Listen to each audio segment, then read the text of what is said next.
There is a millennial individual at a dinner with friends on a Friday evening, and everything about the evening is good. The food is good. The company is right. The week is finished. There's a bottle of wine open, and the restaurant is warm, and the conversation has moved into the easy register that old friendships reach when they are given enough time and enough wine. This is, by any reasonable measure, a good evening. And running underneath the good evening, quiet and persistent and invisible to the other people at the table, is a specific voice. The voice is not dramatic. It is not catastrophizing in any obvious way. It is doing something more precise than that. It is calculating. The voice is noting that the dinner costs money. It is noting that the money spent on dinner is money not in savings. It is noting that savings are behind where they should be, that the market has been doing something the voice does not entirely trust, that the apartment lease comes up in several months, that the car needs something, that the retirement projections showed a number last quarter that the voice has been quietly sitting with ever since. The voice is doing all of this in the background of a genuinely good Friday evening, and the millennial individual is aware of it in the way you are aware of a sound you cannot quite unhear, not fully in the foreground, not absent, running alongside the good thing and making it cost slightly more than it should. This is the specific texture of chronic anticipatory anxiety in the millennial individual's daily life. Not panic, not breakdown, just the persistent background hum of an economic threat assessment that does not turn off when the immediate situation does not require it. The installation of this voice has a history, and the history is generational rather than personal, which is important to understand because the millennial individual very often experiences it as a personal deficiency, as an inability to be present, a failure of gratitude, a character trait of the anxious rather than a rational response to an economic biography. The millennial individual came of age during a specific sequence of economic events that were not background noise, but formative foreground. They were forming their understanding of how financial stability works, what employment means, how secure adult life can be expected to be, and the data they received during that formation was not reassuring. The dot-com crash of 2001 was the first lesson, arriving when many millennial individuals were in high school or early college. The first evidence that markets built on confidence rather than fundamentals could collapse rapidly and affect real people in real ways. The 2008 financial crisis was the definitive lesson, arriving precisely when most millennial individuals were entering the labor market for the first time. The lesson delivered through 2008 was not abstract. It was felt in the specific form of job offers rescinded, positions eliminated, industries contracting, and the understood social contract between effort and reward, revealing itself to be more conditional than anyone had been told. The millennial individual who graduated in 2009 and could not find work in their field, or who graduated in 2006 and was laid off in 2009, just as they had begun to establish themselves, or who graduated in 2012 and entered a labor market that was technically recovering, but was still offering contracts where previously it had offered positions. That person received a specific and lasting education in the fragility of the financial floor. The lasting effect of this education is not, for most millennial individuals, a conscious belief that catastrophe is imminent. It is something more ambient than that. It is a persistent background sense that the floor has a known history of not being where it appears to be, and that the appropriate response to a floor with that history is to maintain a low-level monitoring of its stability even when, especially when, everything appears to be fine. This is the economic version of the hypervigilance that develops in response to any environment that demonstrated. During formative years, that safety is conditional. The millennial individual who learned that employment is not guaranteed, that savings can disappear, that the things worked for can be taken away through circumstances entirely outside personal control. That person's nervous system registered those lessons. The way nervous systems register threats, not as intellectual information, but as calibration. A recalibration of the baseline assessment of how safe the floor is. The recalibration does not undo itself when the immediate threat passes. It becomes the new baseline. The millennial individual who survived 2008 by reducing spending, by maintaining emergency funds, by never fully trusting the good quarter, that person carried those habits forward into better economic conditions because the habits were installed during formation, and formation is not easily overwritten by subsequent experience, particularly when the subsequent experience is not uniformly reassuring. And then the pandemic arrived in 2020 and confirmed every lesson the nervous system had been quietly maintaining since 2008. Yes, the floor can disappear. Yes, the stable thing can become unstable overnight. Yes, the prepared response is exactly the ongoing vigilance you have been maintaining even when it felt excessive. The voice at the dinner table had been right to keep calculating. Here is the specific cost of the voice, and it is worth naming precisely because the millennial individual often underestimates it by by focusing on its financial rationality. The voice is financially rational. The monitoring of spending, the tracking of savings, the awareness of market conditions and lease dates and car maintenance, these are not irrational behaviors. They are the behaviors of a person who has learned that financial vigilance is not optional luxury, but practical survival. The rationality is real. The cost is not the rationality. The cost is what the rationality takes. The voice, running continuously in the background of the Good Friday evening, is consuming cognitive and emotional resources that would otherwise be available for the Friday evening itself. The dinner is experienced with a portion of the millennial individual's attention, genuinely in the conversation, and a portion continuously running the threat assessment. The portion in the conversation is real and produces real enjoyment, but it is not the full portion. Something has been subtracted. This subtraction happens everywhere the voice runs, which is most places. The good weekend has the voice running in it. The satisfying accomplishment has the voice noting how much runway it actually buys. The vacation, if the millennial individual can allow themselves one, has the voice calculating the cost throughout. The good things are experienced, but they are experienced at partial capacity, because partial capacity is what remains after the ongoing vigilance has taken its share. Over time, this produces a specific and depressing arithmetic. The millennial individual's life contains genuinely good things, and the good things are experienced as somewhat less good than they are, and the somewhat less good experience is then filed as evidence that even the good things don't quite land, which produces a faint underlying flatness that has nothing to do with gratitude or character and everything to do with a threat assessment that was calibrated to a world that is not quite the world that the Friday dinner is happening in. There is a concept in cognitive science called negativity bias, the well-documented tendency of the human mind to weight negative information more heavily than equivalent positive information. This bias is not a malfunction. It is an evolved feature. In the ancestral environments in which human cognition developed, the cost of failing to notice a threat was typically higher than the cost of failing to appreciate an opportunity. The organism that was somewhat more alert to danger than to reward had a survival advantage. The millennial individual's voice is an expression of this bias, running at an intensity that was calibrated to specific economic conditions. The conditions made the elevated calibration adaptive. The elevated calibration has persisted past the conditions that produced it. Because calibration is durable and conditions are variable, the Good Friday evening is not a threat. The voice does not entirely believe this. The voice was calibrated in an environment where Good Friday evenings were sometimes followed by recessions, and it is maintaining appropriate vigilance in case this Friday evening is one of those. The path toward a different relationship with the present does not run through the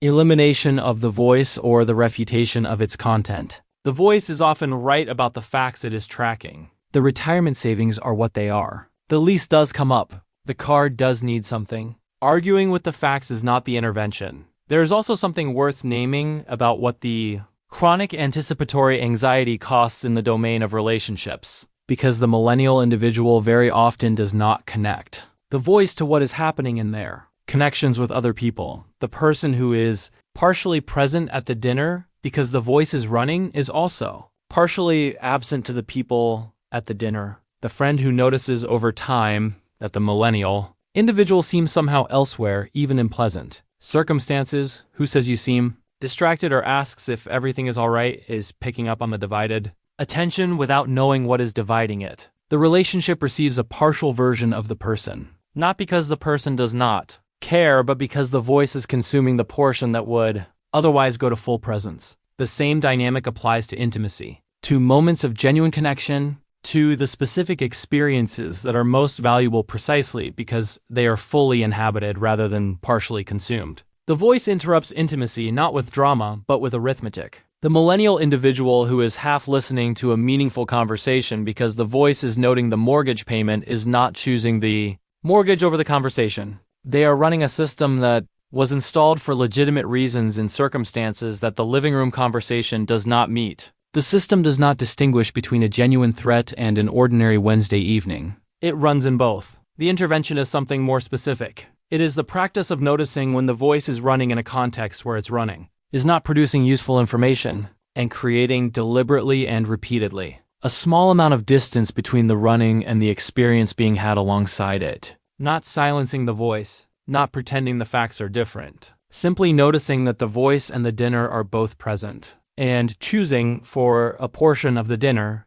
to be more fully in the one than in the other. This is a practice rather than a solution. which means it does not resolve in a single event and does not produce a fixed improvement that can be achieved and relied upon. It requires repeated, imperfect, low-stakes engagement with the specific skill of returning attention to the present context when the voice has drawn it toward the future threat assessment. The skill builds slowly. The building is real. The millennial individual at the dinner table did not choose the voice. They did not choose the economy of their formation, the crashes and contractions and precarity that calibrated the voice to its current setting. They did not choose to arrive at a Good Friday evening with a background system that cannot fully receive it as simply good. What they can choose, gradually and imperfectly, is to notice when the voice is running and to interrupt the interruption, to return, briefly and then briefly again to the actual room, the actual friends, the actual wine, the actual warmth of a Friday that is, right now and without qualification, genuinely good,